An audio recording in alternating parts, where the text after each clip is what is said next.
The red wave or the blue wave? A new warning for Republicans in today's Wall Street Journal. An editorial called The Red Wave Illusion, claiming that evidence is building of major GOP losses in November. Mark Lauder is a member of the Trump 2020 Advisory Board and former press secretary to Vice President Mike Pence, and he joins us to parse all of this out. I think it's very interesting how everybody's seeing kind of what they want to see and what happened on Tuesday. It's like a Rorschach test for what you want to happen.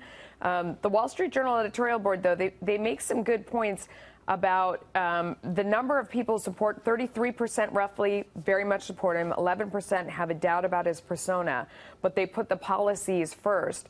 And then they say that there's another 10% that emphasize his persona, so they disapprove of his job performance just because they don't like the way he's doing things. And that's of the group that you know, on the whole, supports him and doesn't hate him on the Democratic side. What do you think of those numbers?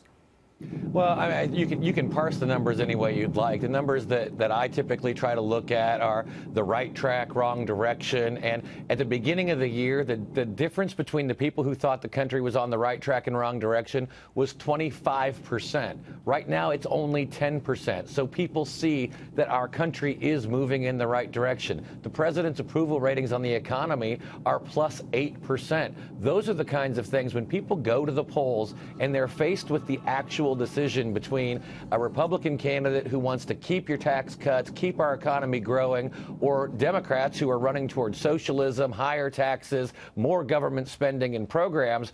That's a pretty easy case to make. We just need to make sure we get the people out there to vote. I just wonder, a lot of it is turnout. I mean, I wonder if you sort of look at this in a way that the candidates should be running themselves. Perhaps if it's a right track, wrong track thing, but people are offended by the president himself, if you're sort of, I'm in favor of his policies, but I'd like to rein in a little bit of the craziness, that might be the sweet spot, whether you're a Republican or a Democrat. What do you think? Well, the Democrats are running as far left as they possibly can, and in many cases. Not all of them. I mean, we've seen a bunch that are trying to go straight up the middle and kind of pick off some of the Trump support. Go ahead. But they will also be tied to some of the other party, because remember, their party is led by Maxine Waters and Nancy Pelosi, Chuck Schumer, and now you've got one of the loudest voices out there is a self-avowed socialist out of New York. So many of the the Democrat candidates are going to have to defend how they think about those positions.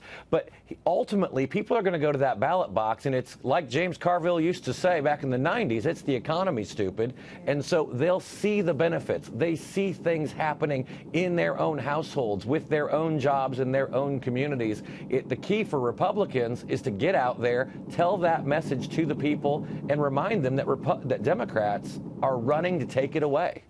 And that Democrats, if they're running for free Medicare, free health care is about doubling everyone's taxes in order to pay for it, and that wouldn't even do it.